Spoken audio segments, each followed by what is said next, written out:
Alright, welcome to my YouTube channel. Well, it looks like I got a winner here. This is the XT-22. It's a Harley Benton. Very nice guitar. The usual suspects with the problems with these guitars are the fretboard and the fret wire. It needs polishing and it needs cleaning up. I just found out that, you know, they got rid of rosewood. Apparently there's some law that the EU passed that, you know, you can't have rosewood. So you got this thing called rose acer, something like that. I don't know.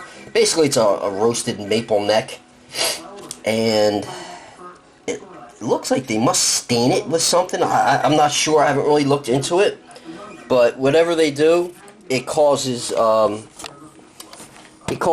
the fretboard to really get dry. So, yeah, that's the reason for that, or it would appear to be the reason anyway. Like I said, I haven't really done a whole lot of research, but yeah, this is a very nice guitar. This reminds me of the Santana model of PRS's. I guess I can say that, right? I mean, that's what I think. That's my opinion. Let's put it that way. That's what it reminds me of. It's also a shorter scale. It's, you know, if you ever played an SG, it kind of feels like an SG. It's actually a very nice playing guitar. Sounds really good. Has these Roswell pickups on there, and they sound very good. Excellent sounding pickups. They're not Duncans, they're not DiMarzios, but they are certainly decent sounding pickups. It also has a coil split, which is pretty cool. It's got a three-way. Just got a volume tone coil split, which is basically all you need, mainly. What I do like about this guitar is the tuners. These tuners are better than the ones on the SC 550, and I do like that. I won't be needing to change those tuners. Actually, you don't even need to change the other ones. I just question how long they'll last before you have to change them. You got the Tune-O-Matic type bridge, you know, nothing unusual there. Has an interesting satin nickel finish, which I like. Gives it a nice look.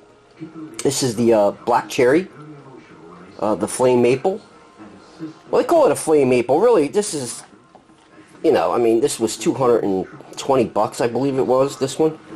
So you're not getting a Flame Maple. You're getting a veneer top on top of here, and they just stain the maple wood, turn a black spray over it, more than likely.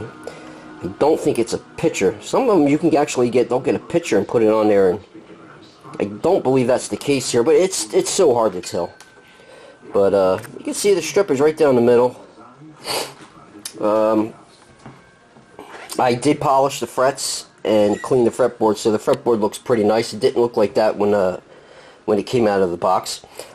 Total setup was perfect, as usual. So whoever's doing the setups over there, it's got to be the same person, because I mean, it's just the numbers are just right there. So, you know, if it was a few different people, you know, you would expect variations on them, but the numbers are pretty consistent. Now, this guitar isn't perfect. It does have, I didn't open up the back cavity. I should have took a look in there, but this does have a few. Let me see here if you can pick this up, or if I can pick it up. Oh shoot! Have to be the light would have to. There's a slight little scratch and indentation there. I mean, it's very small. It's right there. Right there. I don't know if you can pick that up or not. But yeah, that's and that's not even, I mean, if I wanted to fix that, I got this exact color, in fact. I could just do like a little drop fill in there, and yeah, I could do that. That'd be no problem, but it's so minute that I don't even think it'd even be worth the time even doing it, because you're not going to see it unless you really look at it. But oh, I put the security locks, the Shaler security locks on here already. Sounds awesome. This guitar plays very easy, very smooth guitar. Very simple guitar setup. You know, you got the coil split, which is nice. But what else is on this?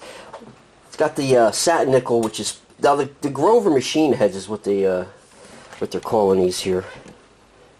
I mean they feel pretty good, and they're holding their tuning very well. I had it tuned up, sat overnight, and picked it up. You know, still in tune. The fret edges are good. There's this one right here, just slight. It's proud just a little bit. Just a little bit. I mean, just hit that 2 times with a file and you're good. That's it. I mean, really nothing to complain about. The pickups here are the Roswell, the LAF Alenco humbuckers. And I like them. I like them. These pickups aren't bad. Now, I'm not sure about the pots and electronics, but these feel better than the SC550. I'm going to do a sound demo and go over all this stuff. And I'll probably even do a comparison against the other Harley Bentons that I have. And this probably would be a good comparison against a PRS. I mean, I can tell you by playing the PRS and playing this one that this is not as good as the PRS. But, you know, you got to look at the price. You know, if I changed out these pickups, would it be? Change out the tunumatics, just, you know, upgrade the electronics. I don't know. Be interesting. I think I might end up doing that to one of these guitars, you know, for shits and giggles, and see how well it compares. Because I'm thinking you probably could get pretty close to American-made guitar. It's not bad. The quality's not bad. There was also the other little flaw, if you want to call it that, and it is. I'll call it what it is. It's a flaw. Is I don't know if you're going to be able to pick this up. There's glue. Like when they glue the inlays in here, I don't know if you're going to be able to see this, or it's even going to tune. If it's going to focus, I don't know. I don't think so. I don't think you can see it. Well, you're going to have to take my word for it. The glue, you can see the glue. And there was some, let me pull this back here. And there was some glue on the fret wire. And if you look around the inlays, there's a little bit of glue. They just didn't clean it off good enough and then they let it dry. So now you got to kind of go in there and excuse me, clean it up. Got this nasty cold and it just won't go away. So yeah, this is a nice guitar.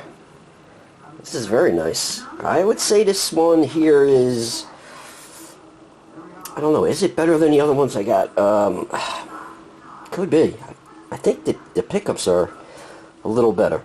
But I mean, either way, you're getting a pretty decent guitar with either one that I've gotten so far. I'm pretty happy with them. I'm not the way I measure, you know, guitars for me is, at the end of the day, am I happy? Whether it was $2,000 or $200, you know, am I happy with what I got? Do I feel like I got what I paid for? And you know, I do. Absolutely, I do. In fact, with these Harley Bentons, I feel like I'm getting a little more than what I paid for. So that's a big deal for me. And not that the American-made guitars aren't bad. I'm happy with them. I've had most of these guitars. I got a, well, maybe let me go over here. Got one hanging on the wall. This is a 91 SRV Stratocaster. I bought that brand new in New York. I put a pre-order in. This was before, they weren't even on sale when I put it in.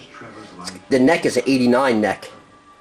Yeah, I put a pre-order in on this thing, man, and I forget what happened. I'm going back so long ago, but I know Stevie Ray died, and they kind of put these on hold for a while. And so I ended up getting the neck on there is from 89. I believe it's 104. It's the 104th one made. I do know that. But yeah, and that guitar, I don't even know. do the math. How old is this guitar? This guitar plays as good as it played the day I bought it. A little beat up. I mean, it definitely got some wear and tear on it. I mean, you know, it's gigged. It's seen its gigs. So, yeah. So when you buy a guitar and over 30 years later, or 25, whatever, you're still playing it, and it's still performing, you got a good deal. And I paid $1,000 for that guitar. Back in '91, in fact. Alright, that's about it, guys. I just wanted to show you the new addition to the family. And I'll be doing